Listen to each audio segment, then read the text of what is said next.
All right, so last week we started a special campaign where we were giving our lovely viewers some information about HPV and cervical cancer. So we are continuing with that. Once again, we've partnered with Bella Niger to make sure that we are giving out as much information as possible about HPV, which is the human papillomavirus, and how it is linked to cervical cancer. Last week, we gave you some very, very important myths and facts. And for today's episode, we have got a special guest. We know him as the Noisy Nigerian Paediatrician, Dr. Renner. Yes. Here. Welcome. Hi, Toolz. Hi, Gbemi. Hello. I'm on off air, daddy. You've made it. I made it. Blow. In short, eh?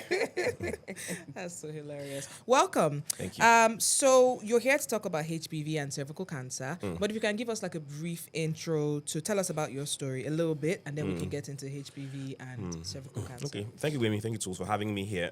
So essentially, I'm a pediatrician, means I treat children.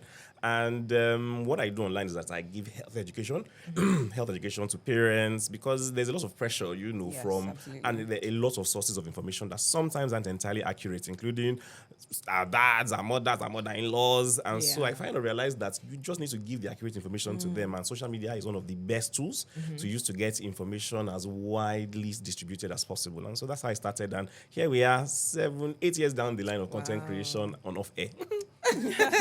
We appreciate you. Thank So you. tell us tell us about HPV, cervical cancer, and how they're linked. Okay, so the HPV is the human papillomavirus. Now, this is a very sneaky virus that actually causes a variety of illnesses. You have various types of HPV. You have the high-risk types, and you've got the low-risk types. Now, the low-risk types cause things like warts, so those really ugly-looking warts. Now, the high-risk type actually cause various types of cancers, including oral cancers, throat cancers, penile cancers. But the one that is of the major concern that causes the most deaths globally is actually cervical cancer. So the high-risk human papillomaviruses cause cervical cancer. Okay. And is there a vaccine for this? Now, we've talked about this over. There is a vaccine for this. So please tell us what role the vaccine plays in all of this. Okay, so when it comes to preventing cervical cancer, what happens is that the vaccine has been created to prevent people from getting infected with the high-risk types of the human papillomavirus. And so meaning that if a person were to encounter those high-risk types and they have been vaccinated, even if it gets into their system, their immune system has the ability to clear it out, to handle it, simply because they've been protected by vaccination. Same principle that works with most other vaccine-preventable diseases. Like the flu jab, polio, pertussis, diphtheria, those things. Okay, so can we go back a bit? How does HPV actually connect to cervical cancer? Okay, so what HPV does is that it's actually a really sneaky virus. It gets into the cervix, which essentially is the neck of the womb, and then it causes certain changes, abnormalities in the cells of the cervix, because the cervix is actually a tissue that actually has a high cell turnover, meaning that in a short period of time, the cells multiply and change regularly to keep the cervix healthy and, well vascularized, meaning that the blood supply will be healthy. So now, when the virus gets into such a highly vascularized and a highly multiplying group of cells like the cervix, it takes over the architecture of the cells and begins to make the cells multiply in a very unusual way, such that the cells now become malignant. They change and they begin to grow out of step with what they should do. But they're still multiplying very quickly. They're still multiplying very quickly. And so what cells do actually is that they have a lifespan such that naturally they are programmed to die after a certain point in time. But what the HPV does is that it gives the cells the infinity stones, such that they end up not being able to program themselves to actually die, and they begin to multiply out of step with what the blood supply can be and spread to other parts of the body. So the HPV is really, really sneaky and quite disturbing in how it acts. Right. So at what age should parents be vaccinating their daughters, and what makes this age ideal? Okay, so for a long time in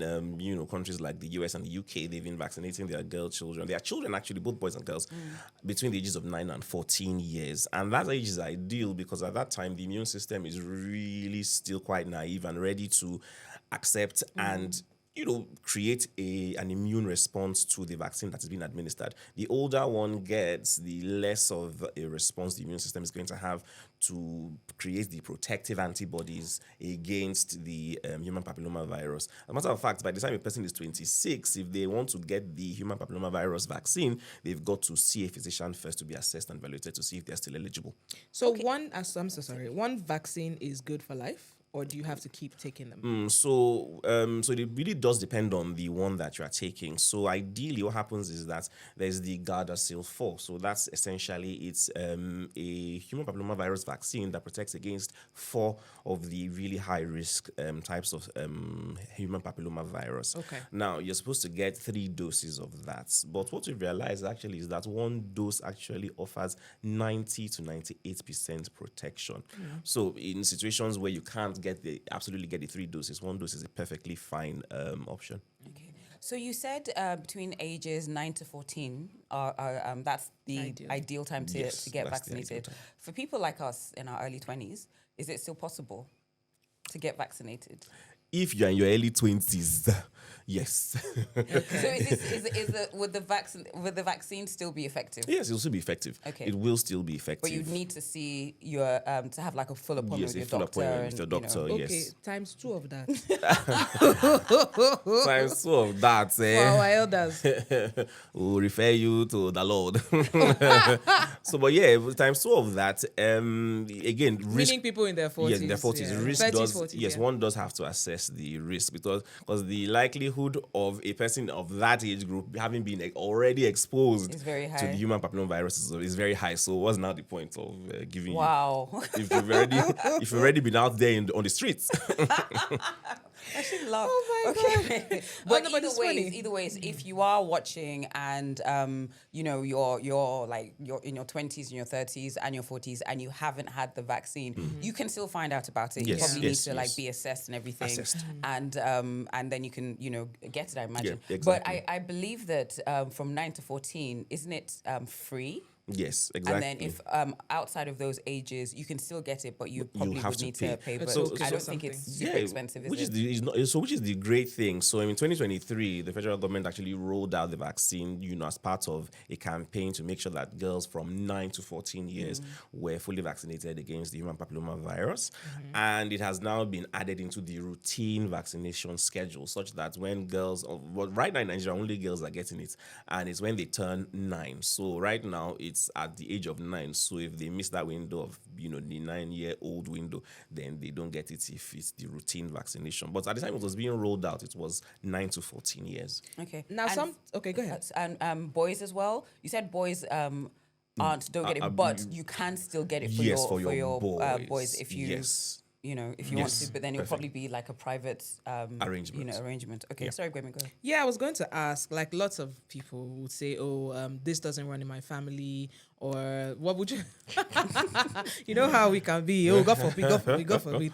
What would you say to those people and how would you advise them? Okay, so the reality is that the idea that a thing runs in a family or not is really based on genetics, and human papillomavirus is not a genetically determined disease. Essentially, it has nothing to do with genetics. It has more to do with if you are exposed to the human papillomavirus. So the idea that it doesn't run in the family doesn't really play any role in this situation. So I'd say please still protect your girl children and get the vaccine, given that it's free in absolutely all government centers nationwide. Every primary healthcare center right now has the human papillomavirus vaccine, and it's free. Some people might think that if you have multiple sex partners, you're at risk, but you can actually get the HPV could be transferred to you by just one person. By just one encounter. So you don't need to have been with different. It could have been that your boyfriend, that your boyfriend from secondary school, the one that you guys have been together for a while. In a moment of indiscretion. It could be your partner. It could be your husband. A lyric comes to mind. Even your boo. Okay. Oh my goodness. Okay. Let's be adults. Be adults. We're trying. Okay. All right. So Speaking of, okay, we've covered, the HPV, but we spoke about screening last time, and we spoke about screening based on our individual experiences. But as a doctor, can you take us through screening and testing, how important it is, and what we need to know about preventing cervical cancer? Okay, so essentially, screening for any kind of disease makes sure that you catch as many people as possible in the pre-disease stages as you can, so that the disease doesn't either happen or it doesn't progress, to incurable or untreatable stages. And so when it comes to cervical cancer, the screening tool is a pap smear. Okay. And essentially, a pap smear is a situation in which a sample is taken from the cervix. And Use a speculum. it's Inside joke, sorry. very so I see those Instagram posts where the people are like, okay, so nobody gynaes at your gynae appointment, and they get this tongues. Oh, the one with the paper bag. With the paper bag and the tongues, and I'm like, we don't do this. Gynaes don't do this. So, but yeah, so they do put a speculum and then they collect a smear, and that's exactly what it is, and they smear it on a slide and look at it under the microscope. It's about 5 minutes. It's about 5 minutes, and it Yeah. doesn't take very long. Yeah. And they check for any unusual looking cells, because there are certain telltale signs that appear in those cells if they're beginning to show changes of cervical cancer. And if that happens, then they actually call the person back for a closer examination called a colposcopy, in which they look more closely to see if there are any actual large-scale changes in the cervix. And this should actually happen for women. The recommendation that I saw was actually it's happening for women between the ages of 26 and 64 every 5 years, but it might be more frequent if they think.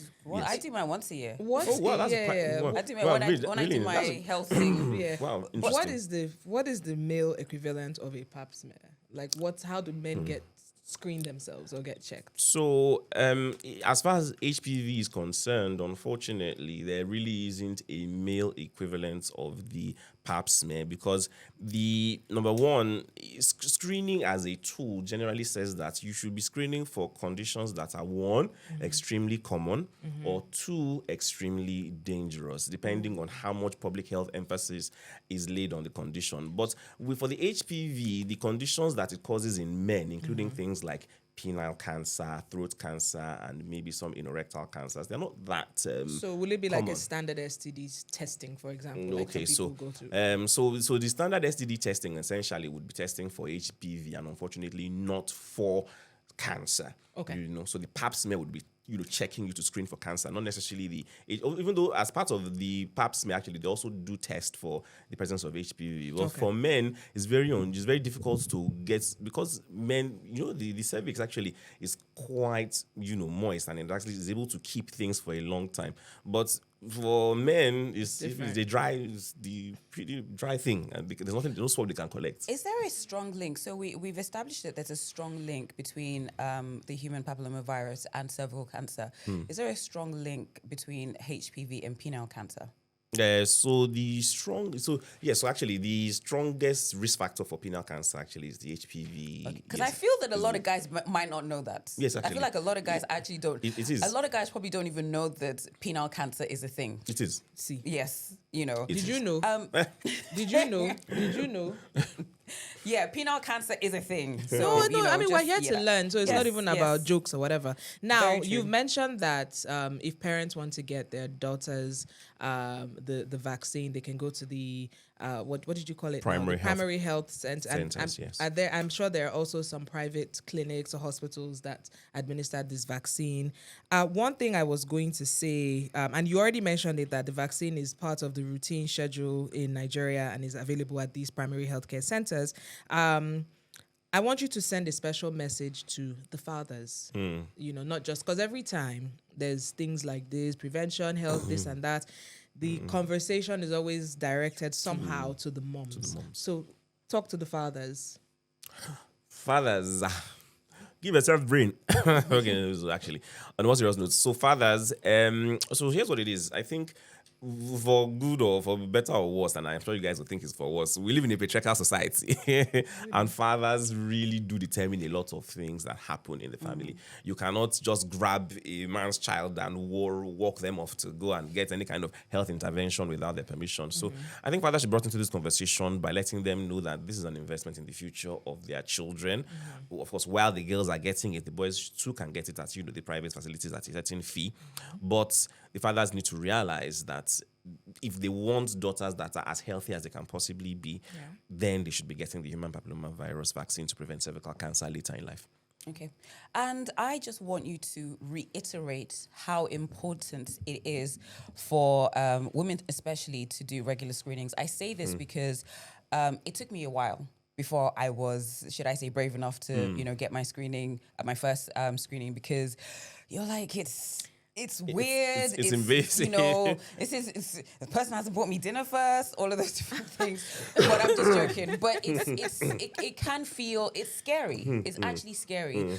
But after a while, I kind of just when I would read up and I realized that this is actually very important. And I think at a certain age, ignorance is bliss, and you don't really think about it. You think, later on when I'm much older. So can you just reiterate how important it is for women to get screened, the pap smear, cervical smear test, for them to do it regularly? Okay, so let me just talk a little bit about numbers. So what the WHO reports is actually that women diagnosed with cervical cancer annually in Nigeria is about 12,000, and 8,000 of those actually die. What? Yes. That's a lot of people. So 12,000 and 8,000 of them actually die. There are 12,000 cases, 8,000 of them die annually. That is, what is that? Somebody do the maths for me. That's over. That's about 60 something or 70%. Yes, approaching 70%. So, and you see, again, it's very easy to just, talk about these numbers, but I think the general public is protected from a lot of horrors, in the sense that one of the reasons why I actually ended up not doing gynecology and decided to do pediatrics was cervical cancer, because each time I went to the gynecological ward, I did the gynecological posting, but I ended up not working in the cancer section of the of the department. But I had I worked on the ward, and when you see these women in person, then you know that cervical cancer is not something that you want even your worst enemy to have, because you are seeing the individual, the one out of the 8,000 that die, talking with her, trying to replace her IV. And she's not even really bothering about the needle that you're putting into her hand, because the pain from her cervix and the places that spread to is so overwhelming that your needle is not doing anything. Problem. Okay. So would you say that I'm going back to what you said about the way the cervix is and the fact that there's a high turnover of cells. Yeah, of cells. So would you say that cervical cancer actually spreads quickly because of that? Yes, so spreads quickly over all of the body. Yes, so that's really that's correct. So cervical cancer, while it doesn't really have a tendency to spread really quickly via the bloodstream to places like the lungs and the kidneys, but in terms of how it can invade locally, it goes everywhere. The entire pelvis is completely, disrupted, ruined by cervical cancer. So it spreads very quickly in comparison to quite a lot of other cancers. So it can go really from stage 1 to stage 4 very rapidly. What's the survival rate? So survival rates, unfortunately, I don't have the figures off the top of my head, but again, one can speak to environment dependent figures. Again, if it's detected early, survival rates are actually quite good, which is why there is so much investment and so much emphasis on screening to detect it early, because if it's detected early, survival rates are absolutely brilliant. But unfortunately, most people in Nigeria are detected quite late, and so survival. There are no symptoms as well, right? Yes, there are no symptoms. Which I know is scary. that's why he called it sneaky a couple of times. I know a lot of people who, when you are discussing screenings or just getting your regular yearly health tests and stuff, they're like, the moment you start searching, that's when you find something. Is it not better for you to? Is it not better for you to search and then prevent and catch? If you have something, catch it immediately, so that you can live. You can live for whether you have children or not. You can treat it. Yes, so things like that. See, honestly, I do these yearly health screenings now, and it is a lot. I'm not gonna lie, and I go with my husband. And what's very interesting is the last time we went, I went at 9 o'clock. We both went in at 9 o'clock, and by 12, when he was done, I was there till 3 o'clock. Wow. Yeah, because there's so many Yes. things, you know. Yes, there's so many different, like this and that. But then I'm just like, look, I'm doing this for a reason. I don't want to, God forbid, Be surprised. you end up in a situation and they were like, oh, if we had caught this, Earlier, you could have, So it's uncomfortable, but just do it. do Just it. do it. Now, the screenings are, You are part of the Bella Naija hashtag Stop HPV for Her campaign. What's the big vision and what's your message to everyone? And can you also share a hopeful, I know everything sounds scary, what's a hopeful message for the future? So I'm really excited to be on this campaign that Bella Naija has initiated, which is the Stop HPV for Her campaign. And on this campaign, we want people to realize that, one, cervical cancer burden in Nigeria is huge, but that it is preventable through vaccination via the HPV vaccine. And that HPV is really common, and unfortunately there are no symptoms. As you said, HPV does not have any symptoms. So a person with HPV will never know that they have HPV. And so what we're saying is that just so that we can prevent our girl children, from developing cervical cancer later in life, it can be prevented by making sure that they are vaccinated. And so that's what the emphasis of the campaign is. Get your child vaccinated, be aware, share this with everyone that cares to listen, and we can actually save millions of lives that's because at the end of the day, the strange thing about cervical cancer is that really the people who actually succumb are not really that old. They are still like in their 60s. And if you think that a person can live to 80, 85, that's another 25 years that was robbed from a person that otherwise could have done so much. Some people create some of the best moments of their lives after they are in their 80s, So these are the things. So we're saying, let people know that this cervical cancer thing is preventable. Stop HPV for her. Hopeful message. The hopeful message is that, apart from the fact that I'm on off air, so the hopeful message actually is that cervical cancer is preventable. That it seems like a needless death. If a person dies from cervical cancer, so. Death is not inevitable with cervical cancer. HPV vaccination can actually stave off the plague of cervical cancer. And so there's hope. So ask your doctor about HPV vaccine today. Thank you. Make sure you check out bellanaija.com for more information. This campaign is throughout the month of October. So if you have, I don't know, if you want to read up on it, if you just want to understand more, feel free to go over there. Thank you so much, Dr. Renner, for stopping by. This was so nice. You guys must have me back. Oh, definitely. Yes. And every time I post something about my kids, once or twice, I see him like defending them. And I'm like, you're not in the house. Why are you don't even know what happened. Why are you defending them? My goodness. So thank you so much for thank you so stopping much. by. This has been very, very insightful. Yes. Thank you. And enlightening. And yes, please listen. Please get yourself, screened regularly. And of course, find out about the vaccine, the HPV vaccine. Okay? All right. Bye, everyone. Bye. Thank you.